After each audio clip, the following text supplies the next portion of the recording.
Welcome to T-SAT. ఈరోజు మనం ఈ వీడియోలో ఢిల్లీ సుల్తాన్లకు సంబంధించి బానిస వంశం గురించి నేర్చుకుందాము. బానిస వంశ స్థాపకుడు కుతుబుద్దీన్ ఐబక్ అని చెప్పుకున్నాము. ఇందులో ముగ్గురు అత్యంత గొప్ప రాజులు అని చెప్పుకున్నాము. ఇల్తుత్మిష్, మనకి ఐబక్ అనేవాడు బానిస వంశ స్థాపకుడు, రైట్. ఇతను గొప్పవాడుగా చెప్పాలి. అతని తర్వాత ఇల్తుత్మిష్ గొప్పవాడు, అతని తర్వాత బాల్బన్ గొప్పవాడు, రైట్. ఈ ముగ్గురు తమ జీవిత ప్రారంభంలో బానిసలు కాబట్టి ఈ వంశాన్ని బానిస వంశం అని చెప్పేసి పిలవడం జరిగింది. అయితే మనము గత వీడియోలో రజియా సుల్తానా వరకు నేర్చుకోవడం జరిగింది. నెక్స్ట్ చూసినది ఇక బాల్బన్, రైట్. రజియా మరణాంతరం ముగ్గురు అసమర్థులు పరిపాలన చేశారు. ఆ ముగ్గురి అసమర్థుల తర్వాత రాజు అయిన వ్యక్తి బాల్బన్.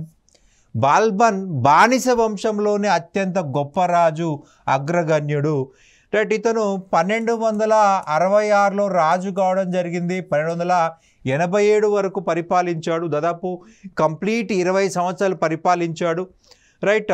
మనకి బానిస వంశంలో అతి గొప్ప రాజు బాల్బన్. అసలు పేరు వచ్చేసి బహువుద్దీన్ అని చెప్పాల్సి ఉంటుంది. మొదట బస్రాలో ఖాజా జమాలుద్దీన్ వద్ద బానిసగా ఉన్నాడు, రైట్. యాక్చువల్గా బాల్బన్ తన జీవిత ప్రారంభంలో మధ్య ఆసియాలో ఒక చిన్న స్వదేశీ సంస్థానం యొక్క రాజు కుమారుడు. ఇతను మధ్య ఆసియాలో ఒక చిన్న స్వదేశీ సంస్థానం యొక్క రాజు కుమారుడు. మంగోల్స్ ఆ స్వదేశీ సంస్థానాన్ని నాశనం చేసి ఆ రాజుని చంపేసి, రైట్, బాల్బన్ని అతని కుటుంబ సభ్యులందరినీ కూడా, రైట్, బానిస మార్కెట్లో అమ్మేయడం జరిగింది. అలా ఇతను బానిస అయిపోయాడు. ఖాజా జమాలుద్దీన్ అనేటువంటి వ్యక్తి ఇతన్ని కొనుక్కోవడం వల్ల అతనికి బానిస అయిపోయాడు, రైట్. ఇల్తుత్మిష్ కాలంలో ఢిల్లీ సుల్తాన్ల కొలువులో చేరడం జరిగింది. ఇల్తుత్మిష్ కాలంలో చూసినట్లయితే మొదట నీళ్లు మోసే బానిసగా జీవితం ప్రారంభించాడు, రైట్. మనకి ఇతని యొక్క టాలెంట్ చూసి ఇల్తుత్మిష్ రజియాకి వేట యొక్క సహాయకారకుడిగా, రజియాను వేటలో కాపాడడం కోసము అధికారిగా నియమించాడు ఇల్తుత్మిష్, రైట్. మసూద్ కాలంలో కూడా వివిధ స్థాయిలో పదవులు నిర్వహించడం జరిగింది. బాల్బన్ తర్వాత కాలంలో ఇతను చిహల్గనీలో సభ్యుడైపోయాడు.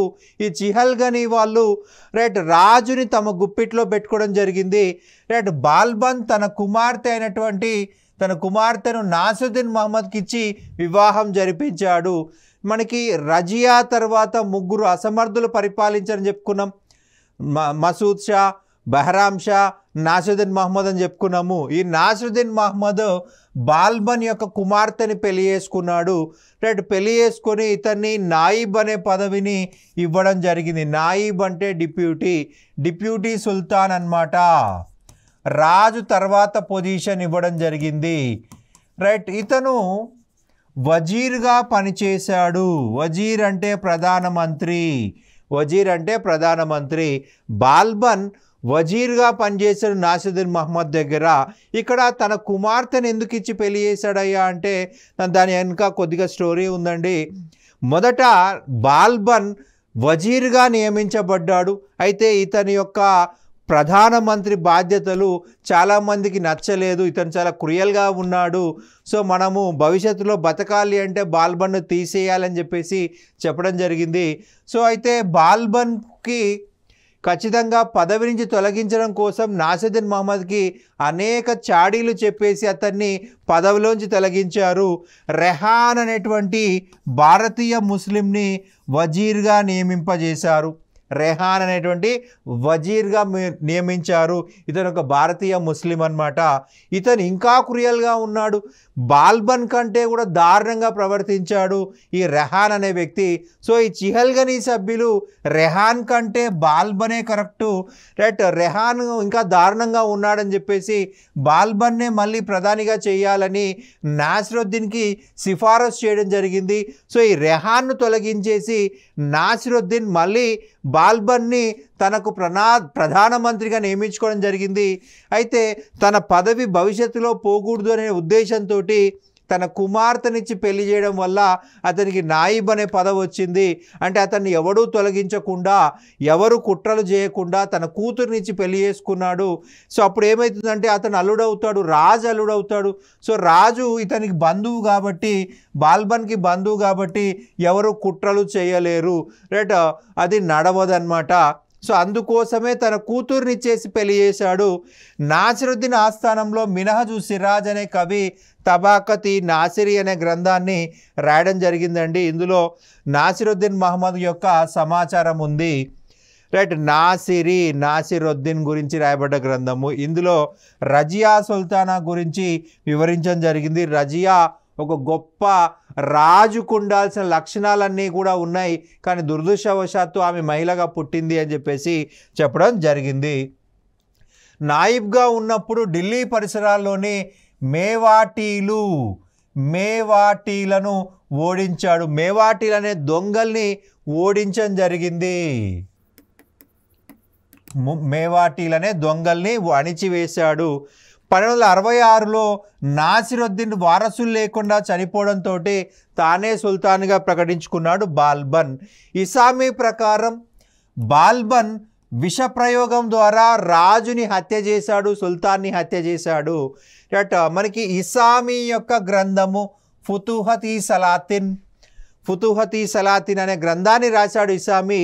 ఈ గ్రంథం ప్రకారం బాల్బన్ విషప్రయోగం చేసి నాసిరుద్దీన్ మహమ్మద్ను హత్య చేశాడు, రైట్. మనకి బాల్బన్ చూసినట్లయితే 1266 నుంచి 87 వరకు పరిపాలించాడు, రైట్. 87 వరకు పరిపాలించాడు. బాల్బన్ అధికారం చేపట్టే నాటికి సుల్తాన్ రాజరికానికి ఎటువంటి ప్రాధాన్యత లేదు.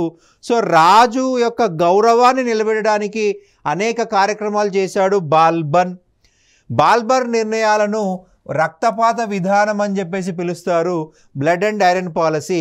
ఎవరైనా మాట వినకపోతే అతన్ని దారుణంగా శిక్షించేవాడు, రైట్, లేదా అడ్డు తొలగించుకునేవాడు. సో దీన్నే మనం రక్తపాత విధానం దాన్ని తెలుగులో అంటాము, బ్లడ్ అండ్ ఐరన్ పాలసీ అంటే ఇంగ్లీష్లో అంటాం. అంటే అడ్డు తొలగించుకోవడం అంటే చంపేయడం, రైట్. విశ్వాసపాత్రమైన పటిష్టమైన గూఢచారి వ్యవస్థను నియమించుకున్నాడు. బరీద్ అంటే గూఢచారి, గూఢచారి వ్యవస్థను, పటిష్టమైన గూఢచారి వ్యవస్థను ఏర్పాటు చేశాడు. రెవెన్యూ శాఖ అయినటువంటి దివానీ విజారత్ నుండి సైన్యంను వేరుపరిచి సైనిక నిర్వహణకు దివానీ అరీజ్ అనే ప్రత్యేక శాఖను ఏర్పాటు చేశాడు. సైన్యంకి మనకి ఒక శాఖ ఉండాలి, రెవెన్యూకో శాఖ ఉండాలని భావించడం జరిగింది. యాక్చువల్గా ఎందుకు ఇలా డివైడ్ చేశాడయ్యా అంటే ప్రధానంగా చూసినట్లయితే మనకి మంగోలుల దండయాత్ర, ఈ మంగోలులు నిరంతరం దాడి చేయడం వల్ల ఢిల్లీలో ప్రశాంత పరిస్థితులు లేని పరిస్థితి. అయితే మనకి రెవెన్యూ శాఖ మంత్రి అధీనంలోనే సైన్యం కూడా ఉంది. మరి రెవెన్యూ శాఖ మంత్రి సైన్యాన్ని చూడాలంటే రెవెన్యూ పనులు ఆగిపోతాయి, రెవెన్యూ పైన ఫోకస్ చేసే సైన్యము నాశనం అయిపోతుంది. సో ఇక్కడ వజీర్ ప్రధానమంత్రి, రెవెన్యూ మంత్రి మరియు సైనిక మంత్రి. సో ఈయనేం చేశాడు, యొక్క వజీర్ నుంచి సైన్యాన్ని తప్పించేసి సో ప్రత్యేక సైనిక శాఖను ఏర్పాటు చేశాడు, దివాన్ ఈ అరీజ్, ప్రత్యేక సైనిక శాఖ, రైట్. దీని యొక్క అధికారి అరీజ్ ఈ ముమాలిక్ అనే అధికారిని నియమించాడు. సర్వ సైన్యాధ్యక్షుడు, రాజు తర్వాత పోస్ట్ అనమాట. దివానీ అరీజ్ అనే ప్రత్యేక సైనిక శాఖ ఏర్పాటు చేశాడు. ఎందుకంటే మంగోళ్ళు వస్తూనే ఉన్నారు. వాళ్ళ దండయాత్రల నుంచి రాజ్యాన్ని కాపాడాలంటే ఒక బలమైన సైనిక వ్యవస్థ ఉండాలి, సైన్య మంత్రి ఉండాలి అని చెప్పేసి ఈ యొక్క పోస్ట్ క్రియేట్ చేశాడు. దివానీ అరీజ్ అంటే ప్రత్యేక సైనిక శాఖ, అరీజీ ముమాలిక్ సర్వ సైన్యాధ్యక్షుడు, ఈ డిపార్ట్మెంట్ అధికారి, రైట్. మంగోల దాడి నుండి ఎదుర్కొనుటకు సరిహద్దుకు భద్రత పెంచుటకు చాలా ఇంపార్టెన్స్ ఇచ్చాడనమాట. రైట్ దీపాల్పూర్ అని చెప్పేసి, రైట్ మనకి వాయువ్య భారతదేశంలో అనేక పాత కోటలను మరమ్మత్తు చేయించి బలమైన కోటల్ని కట్టాడు, బలమైన కోటల్ని నిర్మించాడు. రైట్ బలమైన కోటల్లో అత్యధిక సైన్యాన్ని పెట్టాడు. మంగోలుల యొక్క దండయాత్రలను వాయువ్య భారతదేశంలోనే సరిహద్దుల్లోనే అడ్డుకోవాలనుకున్నాడు. సరిహద్దు రక్షణ బాధ్యత తన పెద్ద కుమారుడైనటువంటి మహమ్మద్కు అప్పగించడం జరిగింది. రైట్ చిహల్గనీ విషయంకి వచ్చినట్లయితే చిహల్గనీ వాళ్ళు ఈ యొక్క రాజుని నియంత్రించే పని చేశారు. తనకంటే ముందున్నటువంటి ముగ్గురు రాజులు అసమర్థులు. సో ఆ యొక్క ముగ్గురు అసమర్థులని ఈ చిహల్గనీ చాలా దారుణంగా నియంత్రించడం జరిగింది. రాజుకి గౌరవం ఇవ్వలేదు. రాజుని కూర్చుంటాడు, నిలబడంటే నిలబడతాడు. అంత స్థాయికి దిగజార్చేశారు ఈ చిహల్గనీ. రైట్ చిహల్గనీలో గతంలో పనిచేసిన వ్యక్తి బాల్బన్. అతనికి చిహల్గనీ రాజకీయాలన్నీ తెలుసు. అయితే ఈ చిహల్గనీ ఇతన్ని కూడా తన కంట్రోల్లో పెట్టుకోవాలనుకుంది. కానీ ఈయనేం చేశాడు, ఈ చిహల్గనీని దారుణంగా అణిచేయడం జరిగింది. చిహల్గనీని దారుణంగా అణిచేశాడు. బెస్ట్ ఎగ్జాంపుల్ చూసినట్లయితే బెంగాల్ చూసినట్లయితే ఇక్కడ తిరుగుబాటు చేసిన వ్యక్తి టుగ్రిల్ ఖాన్. ఈ టుగ్రిల్ ఖాన్ అనేవాడు కూడా మనకి ప్రధానముగా చిహల్గనీ సభ్యుడే. అమీర్ ఖాన్, ఈ అమీర్ ఖాన్ అనే వ్యక్తి కూడా చిహల్గనీ సభ్యుడే. ఇతను అవధ్ ప్రాంతంలో ఉన్నటువంటి గవర్నర్ అన్నమాట. ఈ అవధ్ గవర్నర్ అమీర్ ఖాన్ని బెంగాల్ పంపించాడు టుగ్రిల్ ఖాన్ని ఓడించమని. కానీ టుగ్రిల్ ఖానే అమీర్ ఖాన్ని ఓడించేశాడు. సో ఇక్కడ ఇద్దరు కూడా చిహల్గనీ సభ్యులే, వాళ్ళకే పెట్టేశాడు. ఇక్కడ అమీర్ ఖాన్ ఓడిపోయి రావడంతో ఇతను నువ్వు ఓడిపోతావా అని చెప్పేసి అమీర్ ఖాన్ని చంపివేయడం జరిగింది. అమీర్ ఖాన్ని చంపేశాడు. సో ఈ యొక్క అమీర్ ఖాన్ని చంపడంతో మిగిలిన చిహల్గనీ వాళ్ళు భయం పట్టుకుంది. అటు ఓడిపోయినా కూడా ఇక్కడ అతడు ఓడిపోయినందుకు చంపలేదండి, చిహల్గనీని నాశనం చేయడం కోసము చంపివేశాడు. భవిష్యత్తులో ఇంకెవరూ కూడా బాల్బన్ని నియంత్రించకూడదు అంటే అతను పర్ఫెక్ట్గా ఉండాలి. రైట్ స్వయంగా బెంగాల్కి వెళ్ళిపోయాడు, స్వయంగా బాల్బనే బెంగాల్కి వెళ్ళిపోయాడు. టుగ్రిల్ ఖాన్ని ఓడించి చిత్రహింసలు పెట్టాడు. రైట్ అతను చనిపోయేంత వరకు చిత్రవధ చేయడం జరిగింది. అంత దారుణంగా క్రూరంగా ప్రవర్తించాడు. బెంగాల్ ప్రాంతంలో తన కుమారుడు అనేటువంటి బుగ్రా ఖాన్ను రైట్ గవర్నర్గా పెట్టడం జరిగింది. ఈ టుగ్రిల్ ఖాన్ చనిపోయిన తర్వాత తన రెండవ కుమారుడు బుగ్రా ఖాన్ని గవర్నర్గా పెట్టాడు. భవిష్యత్తులో చిహల్గనీ అనే పదం లేకుండా చేశాడు. రైట్ చిహల్గనీ వాళ్లకు భయం పట్టుకుంది, తిరుగుబాటునే ఆలోచన కూడా రాకుండా. అలాగే బాల్బన్ సుల్తానుగా మియోలు అనే దొంగల్ని నిర్మూలించడం జరిగింది. మియోలు అనే దొంగల్ని నాశనం చేశాడు. రాచరికము దైవదత్తాధికారంగా చెప్పడం జరిగింది. దేవుని ద్వారా ఇవ్వబడింది. నింబాయత్ ఈ ఖుదాయి, దైవదత్త అధికారము. రైట్ ఇతను తీసుకున్న బిరుదు రాజు దేవుని నీడ, జిల్ ఈలాహి, రాజు దేవుని యొక్క నీడ అనేటువంటి బిరుదు తీసుకోవడం జరిగింది. రైట్ ఇతను పర్షియా దేశానికి చెందినటువంటి అనేక సాంప్రదాయాలను భారతదేశంలో ప్రవేశపెట్టడం జరిగిందండి. అందులో ముఖ్యమైనది సిజ్దా అనగా సాష్టాంగ నమస్కారము. రైట్ సిజ్దా, కింద పడుకోవాలి, పడుకొని దండం పెట్టాలి. అయ్యా నువ్వే నాకు దిక్కు, ఇంకెవరూ లేరు, నువ్వు లేకపోతే మమ్మల్ని కాపాడేది కూడా ఎవరు రారు అని చెప్పేసి రైట్ కంప్లీట్ మనం జనరల్గా దేవుడు ముందు పడుకొని దండం పెడతాం. దాన్ని పర్షియన్ భాషలో ఏమంటున్నారు, సిజ్దా అంటున్నారు. రాజు గౌరవాన్ని నిలబెట్టడం కోసం తీసుకొచ్చిన విధానాలు ఇవి. మనకు సిజ్దా అంటే రాజు ముందు పడుకొని దండం పెట్టాలి. రైట్ ఎందుకు అలాగా అంటే జనరల్గా చూసినట్లయితే ఎవరైనా కానీ సారీ చెప్పమంటే చెప్పరు. రైట్ నేను తప్పు చేసినా కానీ ఇక్కడ ఏమంటున్నాడు, రాజు ముందు పడుకొని దండం పెట్టాలి. అది అంటే వాళ్ళ ఈగోని కిల్ చేసుకోవడమే, అహంకారాన్ని అణిచేసుకోవడమే. రైట్ పైబోస్, సుల్తాన్ పాదాలను ముద్దు పెట్టుకోవడము, kissing the feet of the సుల్తాన్. మనకి ఏదైనా తప్పు చేస్తే సారీ చెప్పమంటేనే తల తీసేసినట్టు ఉంటుంది. అటువంటిది కాళ్ళు ముట్టుకోవంటే ఇక్కడేమంటున్నాడు, కాళ్ళు ముట్టుకోవడం కాదు, కాళ్ళకే ముద్దాడాలి. అంటే నువ్వు నీ యొక్క అహంకారాన్ని కంప్లీట్గా తొలగించుకోవాలి. ఈగో, నువ్వు గొప్పవాడు కాదు, రాజే గొప్పవాడు. రాజే గొప్పవాడు, రైట్, రాజు ముందు మిగతా వాళ్ళంతా కూడా బానిసలు అని చెప్పేసి పైబోస్ తీసుకొచ్చాడు. రాజు పాదాన్ని ముద్దాడాలి, పైబోస్ సిజ్దా, రాజు ముందు పడుకొని దండం పెట్టాలి. జనరల్గా మనము దేవుడి ముందు పడుకొని దండం పెడతాం, సాష్టాంగ నమస్కారం అంటాం, దాన్ని సాష్టాంగ దండ ప్రమాణము లేదా సాష్టాంగ నమస్కారము. చిహల్గనీని అణిచివేయడం కోసమే ఈ విధానాన్ని తీసుకొచ్చాడు, చిహల్గనీని నాశనం చేయడం కోసమే ఈ విధానాన్ని తీసుకొచ్చాడు బాల్బన్, రైట్. మనకి ప్రధానంగా చూసినట్లయితే ఎవరైనా కానీ తిరుగుబాటు చేశారనుకోండి, వాళ్ళతో ఇది చేపిస్తాడు. వాడు పడుకొని దండం పెడుతున్నప్పుడు కత్తితో ఒక తల ఇలా వేసేస్తాడు, సో సెకండ్లో తల ఎగిరి పడుతుంది. అంటే వాడికి తెలియకుండా వాడి తల నరకడంకి ఈ సాష్టాంగ నమస్కారం పద్ధతి బాగా ఉపయోగపడుతుంది, రైట్. వాడు తిరుగుబాటు చేస్తే వాడిని తీసుకొచ్చి అలా పడుకోబెట్టి దండం పెట్టిస్తాడు, తల నరికిచ్చేస్తాడు. అత్యంత క్రూరంగా ప్రవర్తించాడు చిహల్గనీని నాశనం చేయడం కోసం.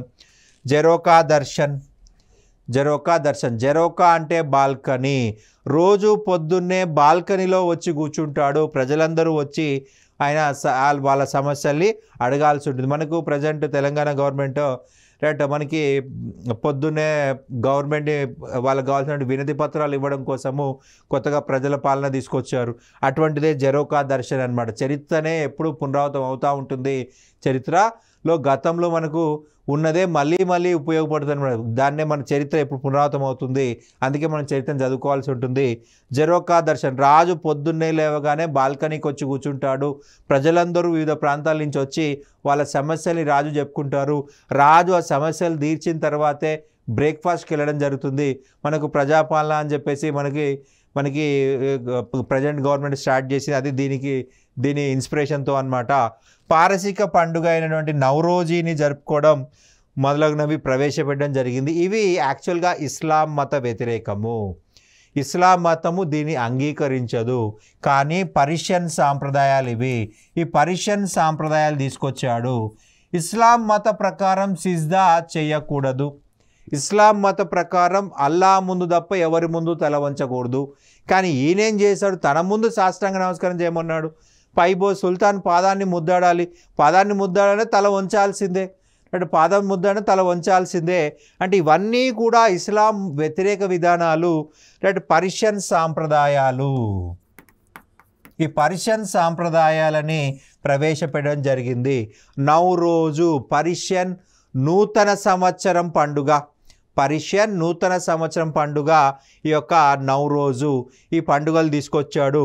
మరి ఈ పండుగ ఎందుకయ్యా అంటే, మనకి ఫర్ ఎగ్జాంపుల్ బెంగాల్లో ఒక నవాబు ఉన్నాడు, సింధులో ఒక నవాబు ఉన్నాడు. వాళ్ళిద్దరూ కూడా రోజు వచ్చేసి ఈ పైబోజు సిజ్దా చేయరు కదా, రైట్. సంవత్సరానికి ఒక్కసారైనా చేయించుకోవాలి, ఎందుకంటే ఈయన ఉన్నది ఢిల్లీలో, రైట్. వీళ్ళు ఖచ్చితంగా పైబోజు సిజ్దా చేయాల్సిందే. మరి రోజు వచ్చిపోవడానికి టైం అయిపోద్ది, వాళ్ళు రారు. సో మరి ఎలా అంటే, ఈ యొక్క నూతన సంవత్సరం పండుగ రోజు సంవత్సరానికి ఒక్కసారైనా రావాల్సిందే, వచ్చి రాజుకు గిఫ్ట్స్ ఇవ్వాల్సిందే, రైట్. నవరోజు అంటే పర్షియన్ నూతన సంవత్సరం పండుగ. ఆ నూతన సంవత్సరం పండుగ రోజున రాజుకు వచ్చి గిఫ్ట్లు ఇవ్వాల్సి ఉంటుంది, సిజ్దా చేయాల్సి ఉంటుంది, పైబోజ్ చేయాల్సి ఉంటుంది.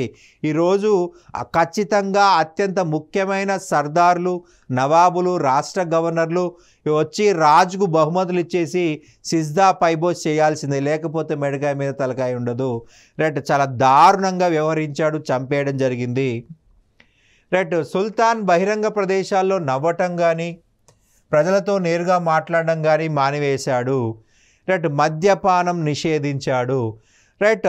రాజు అయిన తర్వాత ఎవరి ముందు నవ్వలేదు, ఎవరి ముందు ఏడవలేదు.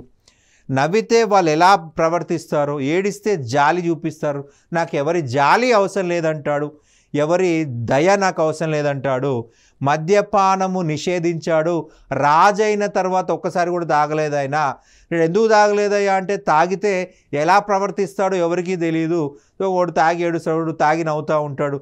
అయితే ఈయనేమంటే, తాగి ఏడ్చాడు అనుకోండి, ఎదుటివాడు ఇతన్ని అవమానకరంగా చూస్తే, లేదా తాగి నవ్వాడు అనుకోండి, ఎదుటివాడు ఇతన్ని చులకనగా చూస్తే, సో ఎవరు కూడా ఇతని పట్ల జాలి చూపించకూడదు, ఎవరు కూడా ఇతని పట్ల దయ చూపించకూడదు, ఎవరు కూడా ఇతని పట్ల చులకనగా చూడకూడదు.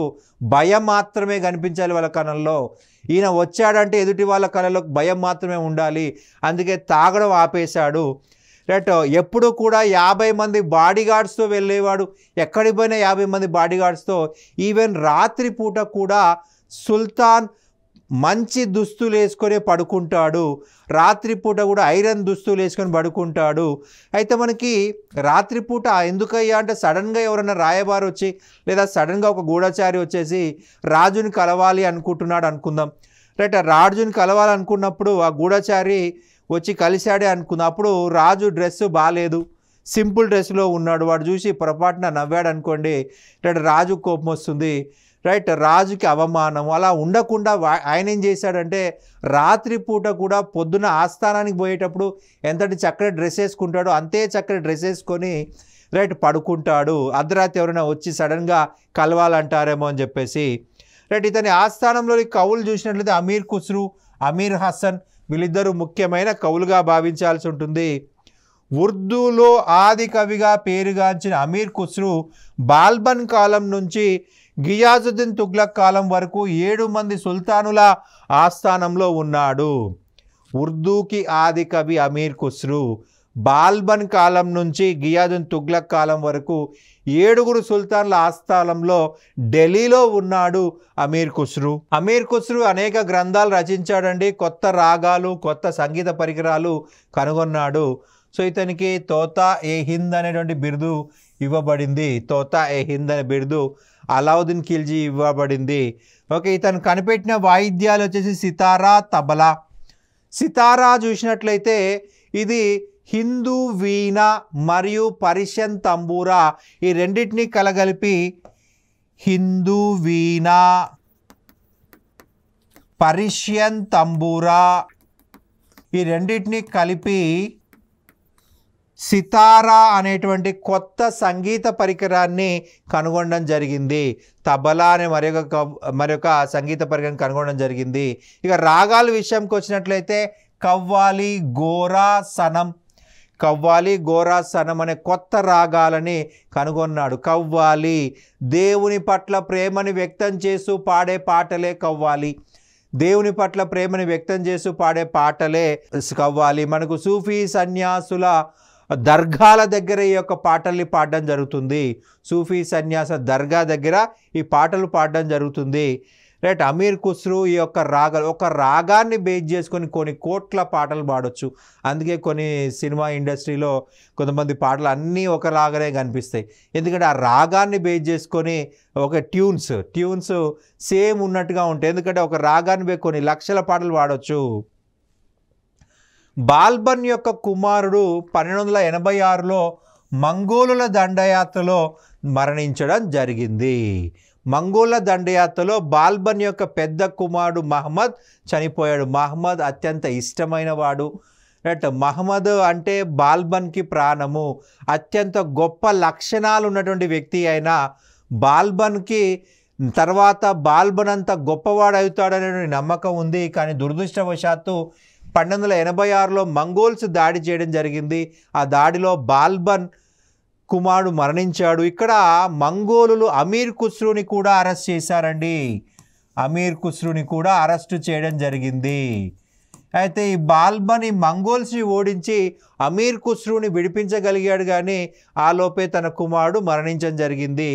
రైట్. సో తన కుమారుడికి ఇచ్చిన బిరుదు వచ్చేసి ఖాన్ ఏ షహీద్.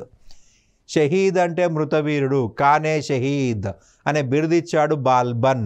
మహమ్మద్కి ఇచ్చినటువంటి బిరుదు అనమాట. రైట్. మనకి దిర్హం అనేటువంటి బంగారు నాణాన్ని ప్రవేశపెట్టాడు బాల్బన్. దిర్హం అనే బంగారు నాణాన్ని బాల్బన్ ప్రవేశపెట్టడం జరిగింది. తన ప్రియ కుమారుడు మరణం భరించలేక 1287లో మరణించాడు. రైట్. ఇతను మనము ఇంతకుముందే చెప్పుకున్నామండి, ఎవరి ముందు నవ్వలేదు, ఎవరి ముందు ఏడవలేదు. ఈ మహమ్మద్ చనిపోయినప్పుడు కూడా తన శవాన్ని ఒడిలో పెట్టుకొని కూడా ఒక్క చుక్క నీరు గార్చలేదు. కానీ అర్ధరాత్రి ఒంటరిగా కూర్చొని ఎక్కి ఎక్కి ఏడ్చాడు. అర్ధరాత్రి ఎక్కి ఏడ్చేవాడు. డే టైం అసలు ఏడ్చేవాడు కాదు. ఎవరి ముందు ఏడ్చేవాడు కాదు, ఎవరి ముందు నవ్వేవాడు కాదు. కంటి నుంచి ఒక్క చుక్క నీరు గార్చేవాడు కాదు. ఎదుటివాడి ముందు అత్యంత కఠినాత్మకంగా ఉన్నాడు. రైట్, ఒంటరిగా కూర్చొని ఏడ్చేవాడు. జనరల్గా బాధ అనేది వేరే వాళ్ళతో చెప్పుకుంటే బాధ ఓదార్స్తే తగ్గుతుంది, కానీ ఎవరితో బాధ షేర్ చేసుకోలేదు, అతనిలోనే అది గూడగట్టుకుపోయిందనమాట. రైట్, తన ప్రియ కుమారుడు మరణము భరించలేక 1287లో మరణించడం జరిగింది. మనోవేదనతో మరణించాడు. మనోవేదన అంటే మనకి గుండె పగిలి అని చెప్పేసి అంటే మన తెలంగాణ భాషలో మనోవేదన, మానసిక మరణం ఇది. తన కొడుకు చనిపోయాడు అక్కడొక్కడే ఆలోచిస్తాడు.